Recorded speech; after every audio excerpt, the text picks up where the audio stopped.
नारे तकबीर, नारे रिसालत, नारे रिसालत, खानदाने बरकत, बरकाती दूल्हा मौलाना मोहम्मद अम्मार साहब क़िबला। नारे तकबीर, नारे रिसालत। स्टेज पर रौनक अफरोज नौबहारान तरीक़त, सरकारान माहरेरा, असातीन इल्म व अदब, असातिज़े जामिया हसनुल बरकात, तालिबान उलूम नबविया और जुमला सामईन हज़रात, अस्सलामु अलैकुम व रहमतुल्लाहि ताला व बरकातुहू। अल्हम्दुलिल्लाह, अल्हम्दुलिल्लाहि रब्बिल आलमीन वल आक़िबतु लिल मुत्तक़ीन वस्सलातु वस्सलामु अला सय्यिदिना व हबीबिना व नबिय्यिना मुहम्मद सय्यदिल अंबिया वल मुरसलीन व अला आलिहि व अस्हाबिहि अजमईन व मन इत्तबअहुम बिइहसानिन इला यौमिद्दीन। अम्मा बाद, फ़अऊज़ु बिल्लाहि मिनश शैतानिर रजीम। बिस्मिल्लाहिर रहमानिर रहीम। इन्नल्लाह अश्तरा मिनल मुअमिनीना अनफुसहुम व अम्वालहुम बिअन्ना लहुमुल जन्नह।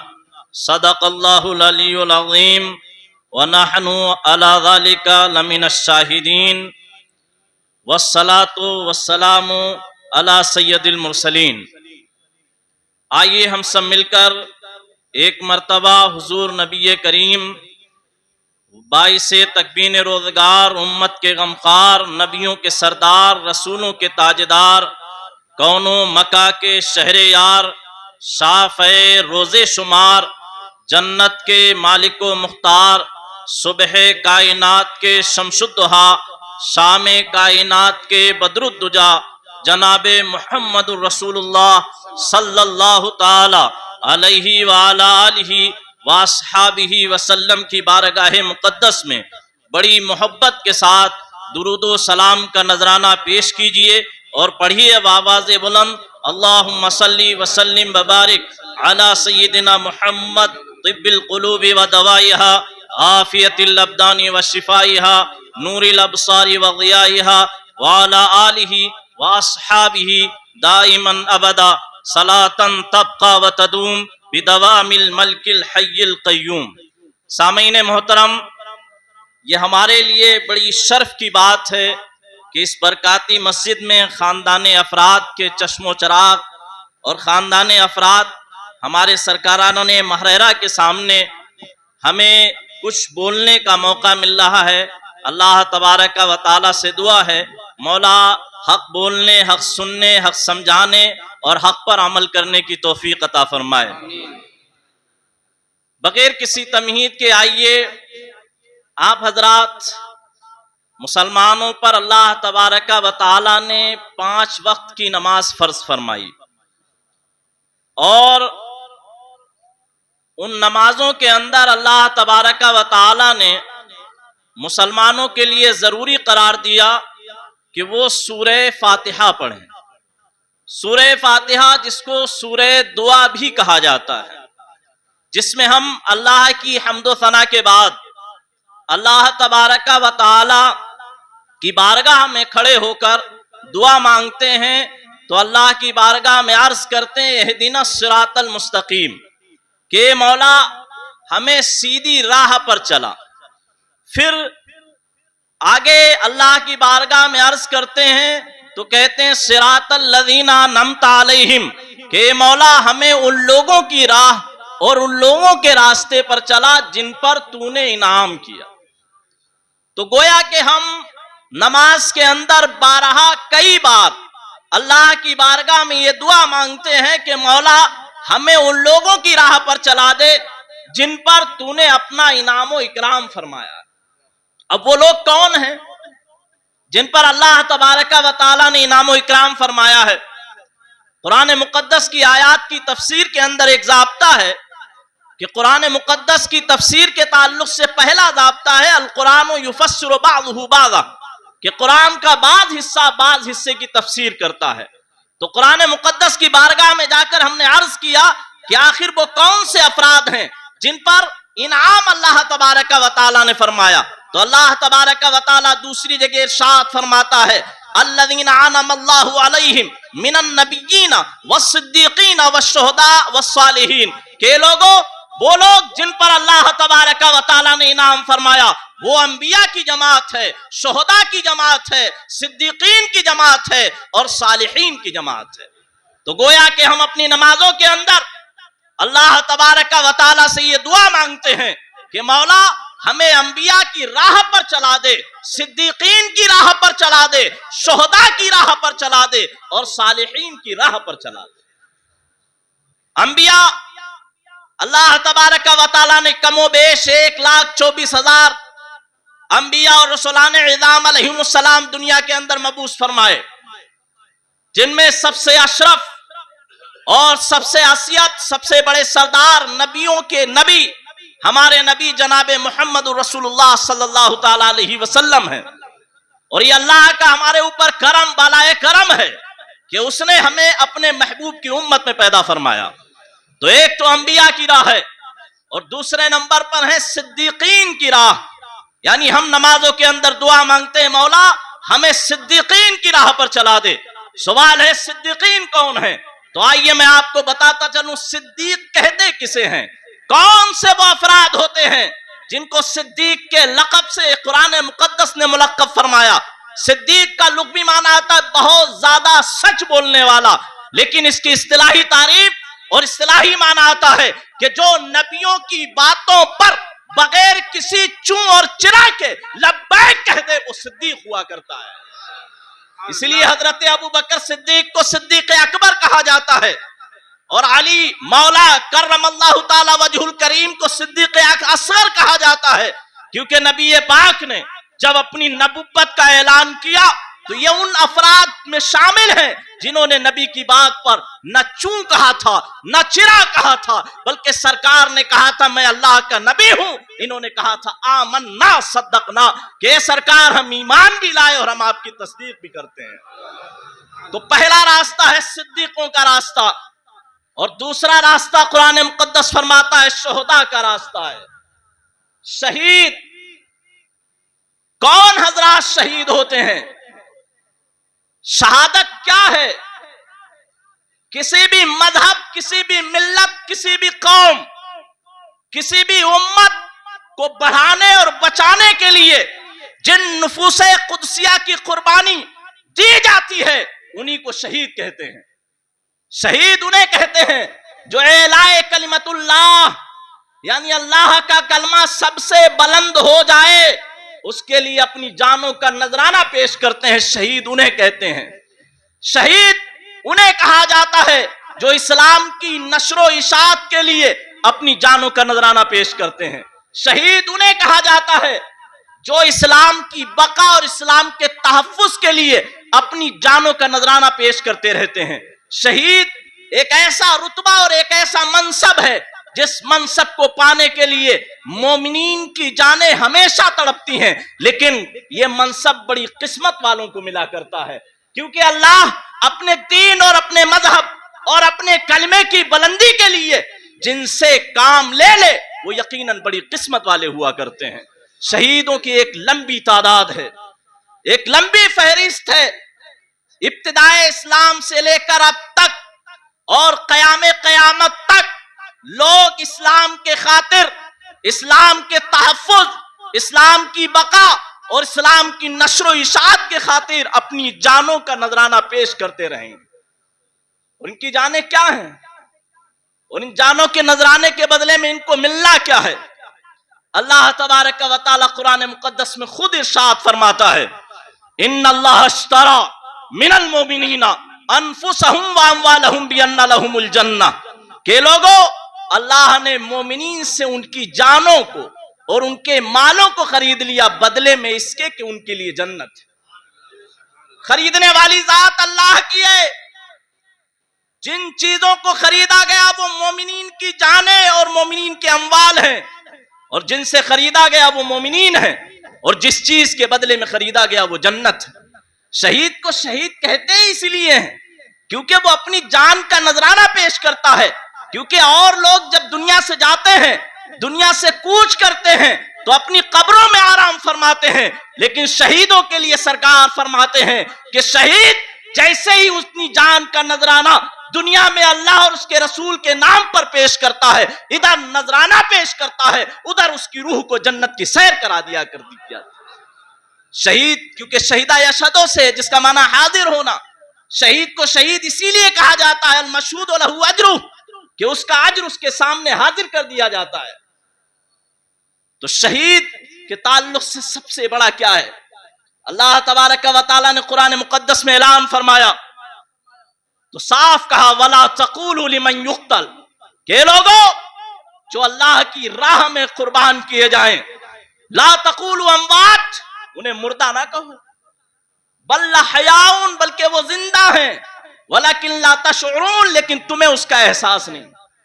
इस आयत करीमा का शान नुज़ूल समझें आप, क्योंकि कुरान मुकद्दस की किसी आयत के मानी व मफाहिम को समझने के लिए जिन असबाब की जरूरत होती है, उनमें एक सबब है सबब नजूल, कि यह समझा जाए कि कुरान की आयत किस पैराए में, किस जाविये में, किन अफराद के लिए, किन हालात में, किस जमाने में, किस मकान में, किस तकाजे के तहत कुरान मुकद्दस की आयत नाजिल हुई।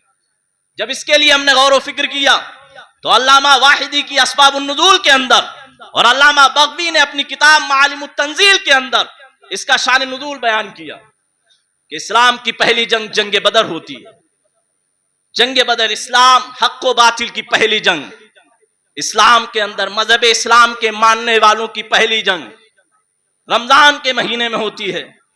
जिस तरफ 313 अफराद मुसलमानों के हैं और 1000 से जायद कुफ्फारे मक्का दूसरी तरफ से मक्का से निकले हैं, ये सोचकर कि मुसलमानों का किला ही कमा कर देना है मजहब इस्लाम और इसके मानने वालों को मिटाई ही देना है सफेद हस्ती से, ये सोचकर वो निकले थे। हथियारों से लेस थे, मुकम्मल हथियारों से लेस थे, खाने पीने की फरावानियां थी।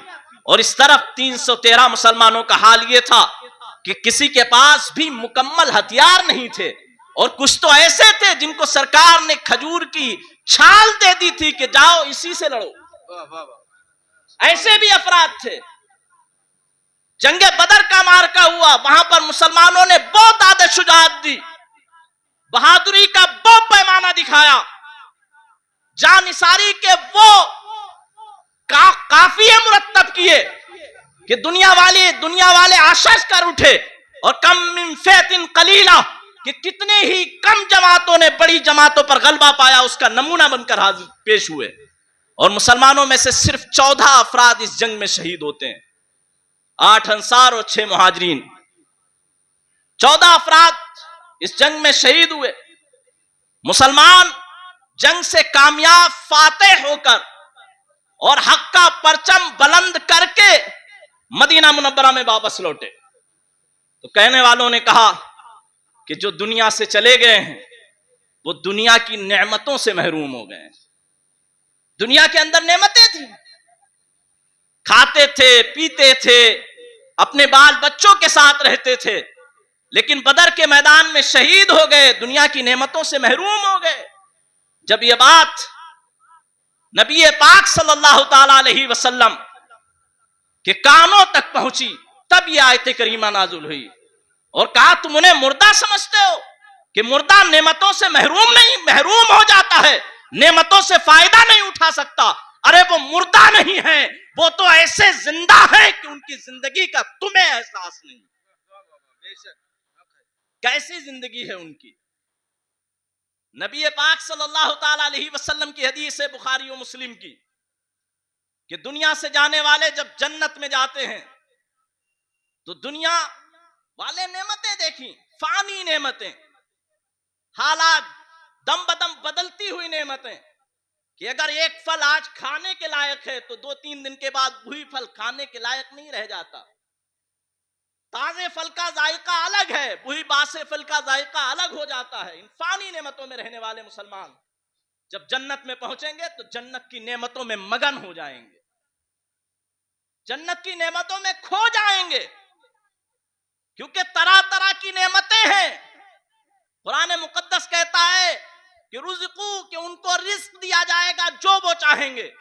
और दुनिया की नेमतों के बारे में सरकार ने फरमाया कि दुनिया की नेमतें क्या हैं? वला आइनुन रात वला उज़ुनुन समियत वमा खतरा बिबाली अहद। कि दुनिया की नेमतों का तो हाल यह है कि ना तो किसी कानों ने उन नेमतों को सुना और ना किसी आंखों ने उस नेमतों को देखा और ना जन्नत की नेमतों का किसी के दिल में ख्याल आ सकता है। उन नेमतों में सारे मुसलमान खो जाएंगे, लेकिन सरकार फरमाते हैं इल्ला शहीद यतमन्ना यरजिअ इला दुनिया फयुक्तला 10 मर्रात। सारे जन्नती नेमतों में मुस्तगरक और मगन हो जाएंगे। सरकार फरमाते हैं लेकिन शहीद है जन्नत में जाने के बाद भी ये आरजू करेगा कि उसे दुनिया में लौटाया जाए और एक बार नहीं बल्कि 10 बार अल्लाह की राह में कत्ल किया जाए, कुर्बान किया जाए। आखिर क्या वजह है? कौन सी ऐसी चीज उसे सुंगा दी जाती है या दिखा दी जाती है कि जिसकी आरजू करता रहेगा वो जन्नत के अंदर जन्नती नेमतों में उसका दिल ना लगेगा, बल्कि उसकी आरजू बाकी रहेगी कि राह खुदा में मुझे फिर अपनी गर्दन कटाने का मौका दिया जाए, और एक बार नहीं बल्कि फयुक्तल 10 मर्रात के 10 बार उसे कत्ल किया जाए।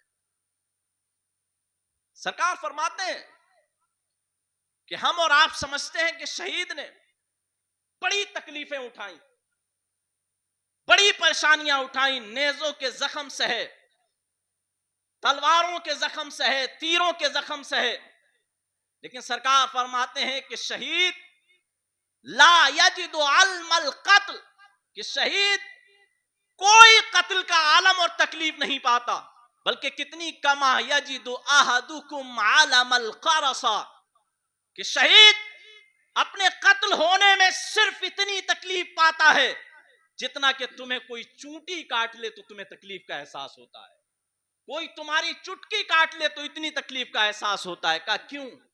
कहा इसलिए कि जब वो अल्लाह की बारगाह में अपनी जान का नजराना पेश करता है तो उसे सबसे पहले जो तसल्ली देने वाली जात, सबसे पहले जो उसका इस्तकबाल करने वाली जात, सबसे पहले जो उसको ढारस बंधाने वाली जात उसके सामने आती है, वो नबी मुअज्जम की जात हुआ करती है, जो कहते हैं मेरे आने वाले, तूने मेरे मिशन के खातिर, मेरे मजहब के खातिर, मेरे इस्लाम के खातिर अपनी जान को कुर्बान किया है, मरहबन बिक, तेरा जन्नत के अंदर इस्तकबाल है, तेरी आने वाली दुनिया के अंदर तेरा इस्तकबाल है।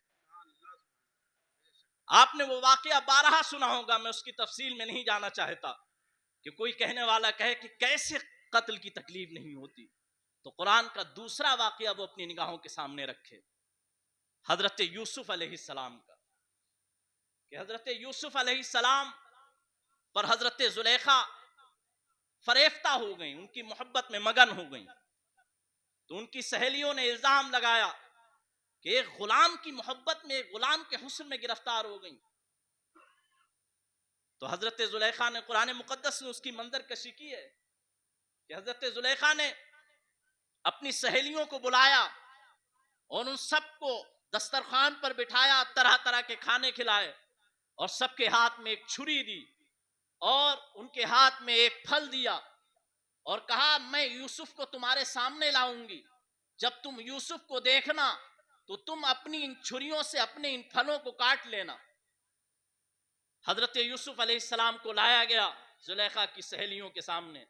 हजरत यूसुफ अलैहिस्सलाम ने जब अपने रुखे ज़ेबा से पर्दा हटाया, हजरत जुलेखा ने इधर अपनी सहेलियों से कहा कि अपनी छुरियों से अपने फलों को काटो, तो तारीख नहीं बल्कि हमें कुरान बताता है, कुरान मुकद्दस ऐलान करता है कि जब जुलेखा की सहेलियों ने यूसुफ अलैहिस्सलाम के हुस्न को देखा तो उन फलों को नहीं काटा बल्कि अपनी उन छुरियों से अपनी उंगलियों को काट लिया था और उन्हें एहसास तक ना हुआ। मैं इस पर कहना चाहता हूं, वो हजरत आयशा सिद्दीका रज़ियल्लाहु ताला अन्हा वारदात अन्ना के वो अशार पढ़ना चाहूंगा जिसका मफहूम ये है कि अगर जुलेखा की सहेलियों ने मोहम्मद अरबी को देखा होता, मोहम्मद अरबी को देखा होता तो वो अपनी उंगलियां नहीं काटती बल्कि सरकार के हुस्न के आगे अपनी पेशानियों को काट लेती। तो सरकार का दीदार हो तो गम, परेशानियां, मुसीबतें आदमी को इनका एहसास हो, बिल्कुल नहीं। शहीद बहुत हैं इस्लाम के अंदर, शहीदों की तादाद अनगनत है, उनकी गिनती नहीं की जा सकती, अनगिनत है, उनकी गिनती नहीं की जा सकती। हजरते जंगे बदर, जंगे उहद, सरकार के साथ 27 गज़वात हुए जिसमें कोई ना कोई शहीद हुआ, लेकिन शहादत इमाम हुसैन का एक अपना मकाम और एक अपना मर्तबा है। क्योंकि हजरत इमाम हुसैन रज़ी अल्लाह ताला अन्हु को यह बता दिया गया था, लोगों को समझा दिया गया था, उनके मानने वालों को बता दिया गया था कि हुसैन ये आम हुसैन नहीं है, आम इंसान नहीं है, बल्कि हुसैन वो हैं जिनके ताल्लुक से सरकार ने फरमाया था हुसैन मिन्नी व अना मिनल हुसैन, कि हुसैन मुझसे हैं और मैं हुसैन से हूं।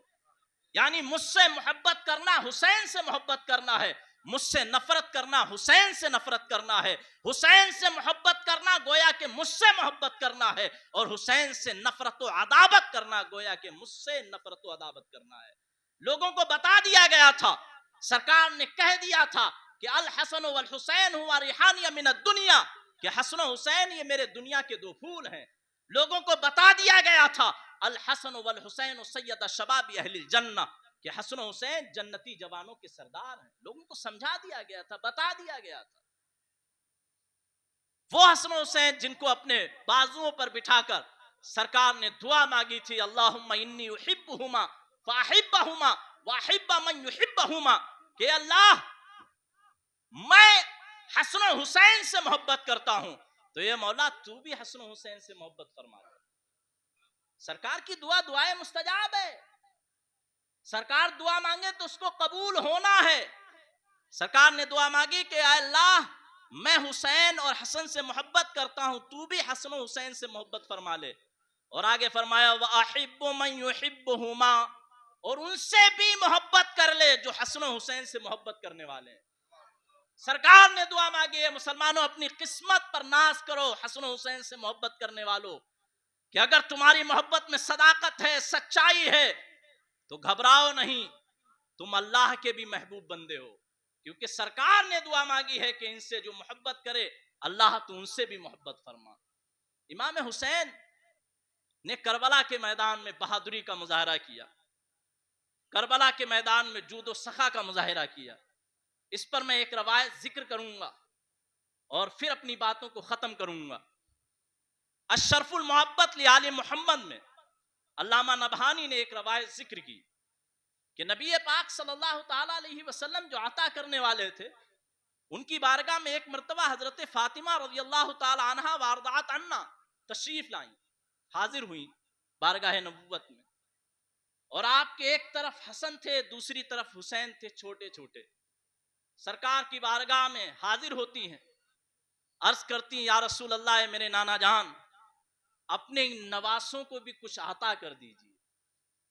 और करें मेरे प्यारे, मांगने वाली हजरत फातिमा हैं, जिससे मांगा जा रहा है वो उनके नाना हैं जो मुख्तारे कायनात हैं, मालिके जन्नत हैं, मालिके दुनिया हैं, और जिनके लिए मांगा जा रहा है वो भी किसी से कम नहीं है। उनके लिए हजरत फातिमा मांग रही है, उनकी माँ अपने नाना से, अपने बाप से जो उनके नाना हैं, कहती कि सरकार इन्हें कुछ अता कर दीजिए। तो सरकार ने ऐसे मौके पर फरमाया कि दुनियावी जाहो जलाल तो ये फानी है, मैं क्या अता करूं। सरकार ने शाद फरमाया अम्मा हसन फलहु हैबती व सूददी व अम्मा हुसैन फलहु जुरअती वजूदी,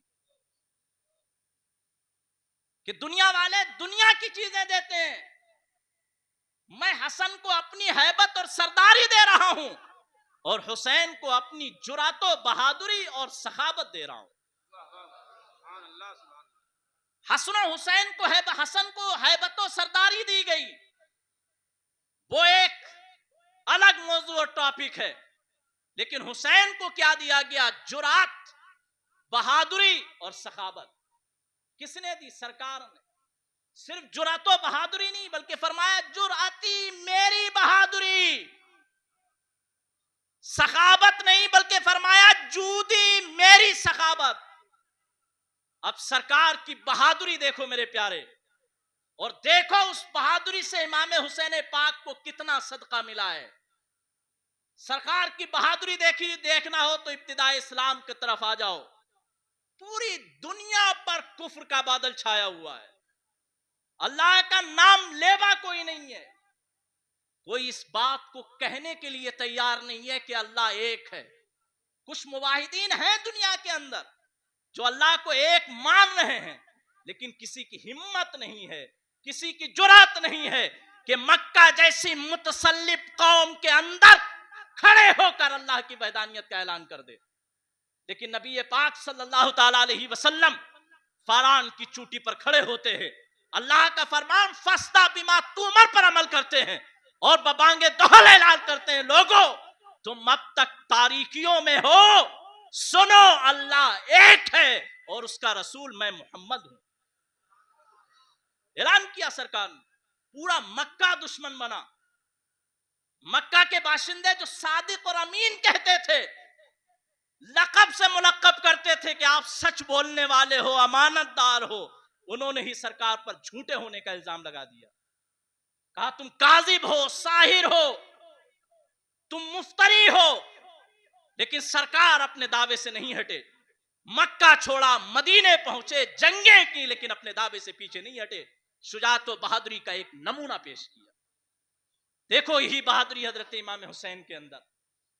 हजरत अमीर माविया रज़ियल्लाहु ताला अन्हु जब उनका विसाल होता है, उनकी वफात होती है, तो तख्ते खिलाफत पर यजीद पलीद बराजमान होता है।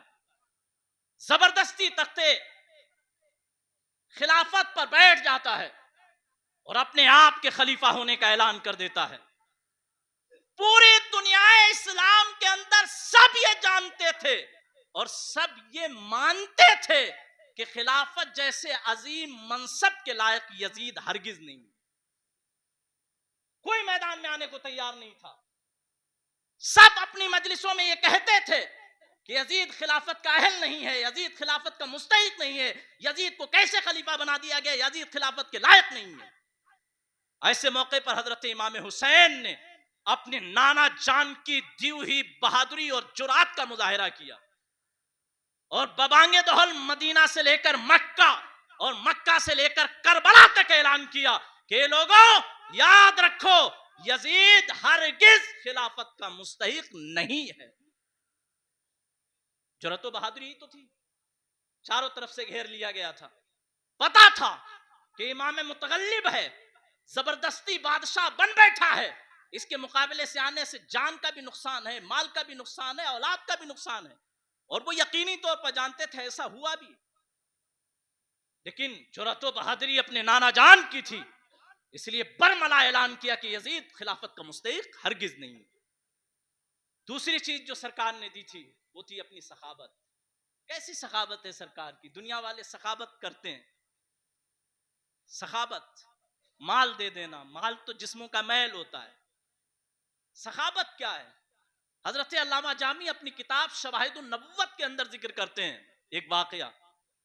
अल्लामा जामी कि सरकार सल्लल्लाहु ताला अलैहि वसल्लम तशरीफ फरमा थे।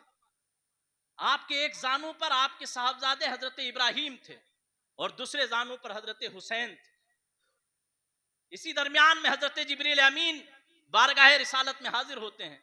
सरकार कभी अपने बेटे से खेल रहे हैं और कभी अपनी बेटी के बेटे हजरत हुसैन से खेल रहे हैं। हजरत जिब्रील अमीन हाजिर होते हैं बारगाह रिसालत में, वो भी सरकार को खुश देखते हैं तो खुश हो जाते हैं। अर्ज करते हैं, या रसूल अल्लाह, ये दो फूल हैं आपके, अल्लाह इन फूलों को एक साथ नहीं रहने देगा। इशारा दे दिया जिब्रील अमीन ने कि महबूबे रब्बे कायनात, ये जो दो फूल आपकी गोद के अंदर खेल रहे हैं, इन दोनों फूलों को अल्लाह एक साथ नहीं रहने देगा। अब आपको इख्तियार करना है किस फूल को इख्तियार करना है और किस फूल को इसलिए छोड़ना है जिससे गुलशन इस्लाम कयामत तक महकता रहे। सरकार ने गौर व फिक्र किया और अपने नवासे हुसैन को अपने सीने से लगा लिया। ये सीने से लगाने से यह था कि मैंने हुसैन को इख्तियार कर लिया और अपने बेटे इब्राहिम को हुसैन के ऊपर कुर्बान कर दिया। ये सरकार की सखावत। कि अपने बेटे को अपने नवासे पर कुर्बान कर रहे हैं। लेकिन इमाम हुसैन की सखावत देखो मेरे प्यारे, अपने नाना के मिशन के ऊपर खुद कुर्बान तो हो ही रहे हैं, अपने बेटों को कुर्बान कर रहे हैं। जवान बेटे अली अकबर को, अपने शीर ख्वार बेटे हजरत अली असगर को, अपने भाइयों को कुर्बान कर रहे हैं, अपने भतीजों को कुर्बान कर रहे हैं, अपने भांजों को कुर्बान कर रहे हैं, अपने गुलामों को कुर्बान कर रहे हैं और अपने मानने वालों की कुर्बानी दे रहे हैं। और बबांगे दोहल ये ऐलान कर रहे हैं कि सरकार ने जो सखावत मुझे दी थी, मैंने सरकार के दीन के खातिर वो सखावत का अमली मुजाहरा फरमा दिया। वो हुसैन थे। वाकई करबला क्या है? हुजूर रफीक मिल्लत ने जिक्र शोदाए करबला की हमारी 10 रोजा महफिल होती है, उसकी इब्तिदा फरमाई थी हजरत हुजूर रफीक मिल्लत शफीकुल उलमा व तलबा ने, जिस लफ्ज से वो था हुसैन, यजीद था और हुसैन है। एक महफिल में आपने फरमाया था कि जिंदगी 4 चीजों का नाम है, सब्र, शुक्र, गम और खुशी का। ये 4 चीजें आप करबला के अंदर पाओगे, और सिर्फ 4 चीजें नहीं बल्कि इनकी इंतिहा पाओगे, इंतिहा, इनका आखिर। सब्र की इंतिहा देखना हो तो करबला में देखो, शुक्र की इंतिहा देखना हो तो करबला में देखो, गम की इंतिहा देखना हो तो करबला में देखो, और मेरे प्यारे अगर खुशी की इंतिहा देखना हो तो करबला में देखो। कैसे? वो वही तौर कि हजरत इमाम हुसैन करबला के अंदर शहीद हो रहे थे, अपने जानिसारों की कुर्बानी दे रहे थे, लेकिन ये खुशी थी उनके चेहरे पर कि मैं तो कुर्बान हुआ, मेरे बच्चे कुर्बान हुए, मेरी आल कुर्बान हुई, मेरे मानने वाले कुर्बान हुए, लेकिन कसम खुदा की खुशी यह है कि मैंने अपने नाना जान के दीन को मिटने और मस्क नहीं होने दी। तो ये इमाम हुसैन की जिंदगी का फलसफा और नमूना है मेरे प्यारे। ये इस्लाम है, मजहब इस्लाम है। आज गुमराही का दौरा है। सरकार ने फरमाया था कि लोगों में तुम्हारे दरमियान 2 भारी चीजें छोड़े जा रहा हूं, अगर तुम इनको मजबूती से थामे रहोगे तो तुम गुमराह नहीं होगे। सरकार ने फरमाया था एक अहले बैत, अहलो बैती, कि एक तो अहले बैत हैं और दूसरा कुरान मुकद्दस।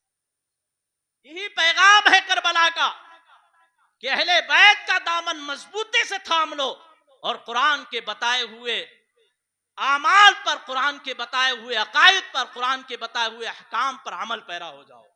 अगर ये चीजें हम कर लेंगे तो यकीनन हम दुनिया और आखिरत में कामयाबो कामरान हो जाएंगे। मैं इन्हीं बातों पर अपनी बात खत्म करना चाहूंगा।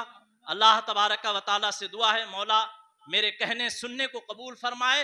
व आखिरुद्दावाना अनिल हम्दुलिल्लाहि रब्बिल आलमीन।